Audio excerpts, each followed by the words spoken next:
Достар, баршаңызға сәлем. Бүгін сіздерге осындай дәмі керемет болып шығатын тамақ жасаймыз кешкі асқа. Ең бірінші бізге өткізілген ет қажет.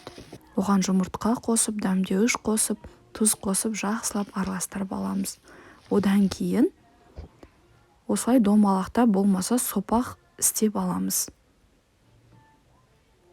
Маған подписка жасап, лайк қоюды ұмытпаңыздар. Одан кейін майға жақсылап пиязды қуырамыз. Пиязды қуырып болғаннан кейін сәбізді қосып 1 минут қуырып аламыз. Одан кейін томат қосамыз. Томатты жақсылап араластырып, су құямыз. Суымыз қайнағаннан кейін картошкамызды саламыз. Дәмдеуіштерді қосып, бетін жауып қоямыз. Қайнағаннан кейін осылай алдын ала жасалған, өткізілген еттен жасалған формада котлеттарымызды саламыз. Жарты сағат бұқтырамыз, тамағымыз дайын.